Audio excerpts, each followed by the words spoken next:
because all of JDG is basically designed to make this Ezreal feel very bad about himself. You have the cease and desist from Shun, a lot of long-range crowd control from both Pays and Ala. I feel like a lot of it is to just try to assassinate the backline. We'll see if Beishwan does commit to this dive alongside the rest of his bot lane. As Shun is here, however, he is channeling a reset. So it might actually not go for that full commitment as, oh my goodness, it's going to be Knight just picking up first blood. And the minions might not take him down either. He shoves them away with his W and will survive with a kill in his hand for JDG. But BLG know this. They want to actually start the aggression, this time onto the Orange. It still does not have that ulti for the next couple of seconds. The dragon goes down, but it's going to come at the cost of the Orange falling as Knight makes it 2-0 BLG. Yeah, really solid stuff and great tanking from On as well on that top side, using the Unbreakable to block some of the damage. Now Jun here, level 6 versus Bin. That ball breaker, here comes the curtain call as well. Cease and desist, everything thrown here at the Rumble, and it will result in that trade being executed. So JDG able to get one back, and it's on to Bin. Yeah, now Pays will be able to benefit by taking a full plate for himself. Just kidding, he elects to go for a very quick recall. But nice little pickup there. Drake and a kill for Hera and for Void Grubs and a kill. Top laners getting left out in the lurch a little bit here. And I think that this is a really accurate representation of what happens in these lane swaps. If we take a look just individually, very quickly onto your carries as Elk looking for a channeling recall. Expect to see that Trinity Force picked up. How much money do you have, Elk? Not enough. Not really. We didn't get Shun? Okay, here comes the trade on the bottom side as looks like Jun actually takes down Bin on the top side of things. We're still looking at this bot lane play though, as Ala pops the Call to Forge God. Knight has no mana, and Ala whiffs the R button. And that's going to be disaster here for JDG as 2 more kills go on to the Talia. Well, guess who's the strong member of BLG this game, Grapes? I think Knight might be the one that we have to see carry the rest of BLG across the line versus an unstacked tier and Source and Lucidity boot. So Knight might have these 4 kills, but in terms of actual combat power, well, we'll see right now. It looks like it does enough to force the ultimate coming out from Scout. And they can go right back to the scene of the crime here. JDG on to Bin once again, who's going to end this skirmish 0-3-0 as Shun will pick up yet another kill. He's 3-0 now. And honestly, keeping Scout at least somewhat relevant in this game. I want to get into the mind of like an LPL support player. Like, what does On have to benefit for doing that? Like, we're just having some fun. Speaking of fun, it looks like Shin is having some onto Elk too, forcing him to arcane shift underneath the tier 1 turret. Riptail being started up here by JDG. They want to try to control another objective for themselves as they're currently behind on the Pizza Monsters playing. And it will be secured by Shun, even though that True Shot Barrage comes over. And so JD Gaming getting themselves a little bit closer to maybe getting themselves a position here.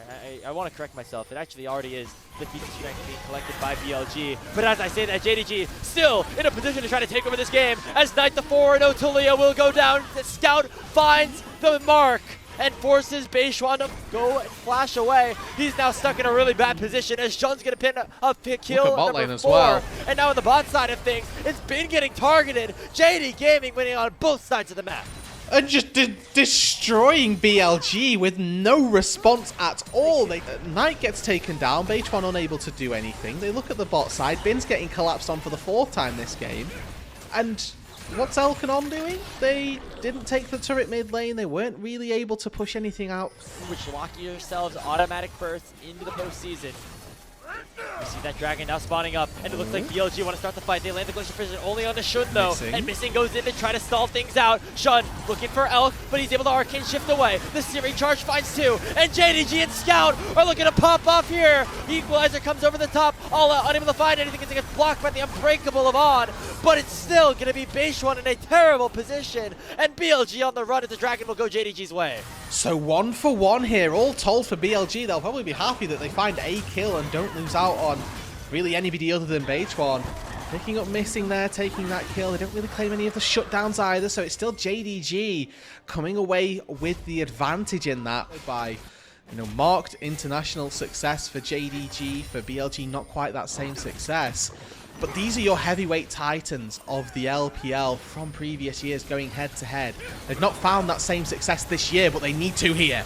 The Otacon has been started by JDG. Remember, they take it slow. However, it's at 4,000 health, and Beishuan's already at 40% HP. Going to be very tough for him to get in the pit and try to pick up a steal. Unbreakable will already pop by missing as he's buying a lot of space. The Otacon going over to JDG, and now they can begin the fight in earnest. The Equalizer is going to force Pays and the rest of JDG on out as the Weaver's Wall comes through from Knight, but it's not enough damage to take down anybody just yet. Missing at 100 HP, he's going to live as the sacrifice will be Alla, but the price that they'll pay is the Otacon going over to JD Gaming. It's going to take a few people to try and knock this down. They don't have a mid-wave to work with. In fact, they're losing one. Now they're losing Beishuan. Wow, Sean, that was blind, by the way, into the Tribe Rush, and it allows for Beishuan to go down. Now Pays, with that force shot, gets hit up with the block of On. Scout just, charged with the ulti and tried to find any of the frontliners there because he is so strong. Oh, there they go by Ari immediately onto Elk, and the Ezreal is down for the count. Two-man pull from missing as it finds Knight. The Equalizer comes out though, and it's a big shutdown that finds Shun. It is Beishuan to pick up the 1K and put it in his back pocket,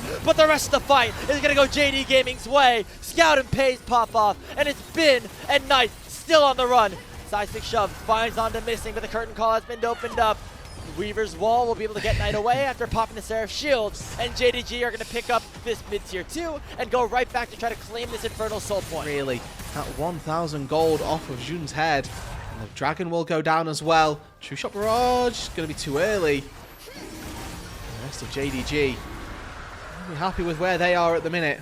3-1 in that fight, pathing and mapping his movements themselves. Oh, they found it again. Elk for the second time, and that flash is still off of cooldown, baby. Another Searing Charge does connect here, as it looks like the rest of JDG could be in some trouble. The Seismic Shove lands on the Shun. Alla finally arriving, knocking up one. Bin is very low, but Knight is still full HP until he gets hit up by the Ornhorn. And JDG now going to try to finish off this fight. Deadly Flourish dodges away from Knight's doing his damnedest to try to save this game. But JDG have already picked up 3 members. They're looking for another one. Pays flashes forward. The fourth shot is going to be able to do it. And they will be able to take down all but On. They've lost so much ground in this game because of it. And now Jun's sniping around again, looking for these fights. They didn't quite have Alla with them. Didn't feel confident to go for it. But I mean, looking at just how the difference in these carries is at the minute. Scout a level up overnight. Bin down 2 levels on Alla. Elk down a level on Pays. On. Careful, everybody down, missing. Now here comes missing. The better support play is a 2-man knockup so far. The Equalizer coming out and separating a little bit here for JDG, but Beishuan is getting targeted, and Scouts force the Spirit Rush away. Here comes that curtain call. Pays has the opportunity to do a lot of damage. Who's that 4-shot going to find? Not anybody here, as Shun's now going to go down, and Elk still has the opportunity to dash forward, finally using that a flash, and it's going to be used to try to burn down JD Gaming. Knight goes through the Weaver's Wall. Scout and Ella are very low. Look at Pays. Pays doing his best. He finds the 4th shot on Elk, and it's going to allow for Knight to get the kill too. Pays finding everyone on Bilibili, and only On will survive, as the Baron could be on the menu. Take him out of this fight as well. They're fighting on live. Unbelievable play by the backline carries, and we just gotta go into another team fight here as Beishuan has gotten stunned up. He's using the audacious charge forward, and the Dragon is being tagged. Now JDG can claim themselves the Infernal Soul if they land the final hit onto the Drake. Call the Forge God going to be used. It finds both the backline carries and Scouts on the backline. We're gonna try to finish off this team fight. Searing Charge has connected on the Knight. The flash forward from Scout, and there comes the curtain call, baby. It's JD Gaming getting the soul, getting the fight. They're looking on to Elk. The season assist combined with the Deadly Flourish will find it, and that'll do it. JDG are going to march into the base and take game 1 over Bilibili. And it took them 30 minutes to do it, Grapes. It took them 2 solid team fights and 3 crucial picks onto Elk. But they find game number 1. The Drake Soul at their backs. Game 1 goes to JDG. And on the back of it, the biggest player here, 10-0-10. For Pays' Jhin, as that was a 10 out of 10. A masterpiece here for one of the best players we have in the LPL. Is JDG up 1-0. These were some of the best highlights from today's matchup. Which moment was your favorite? Let me know in the comment section below. This is OP, and I'll see you tomorrow. Take care.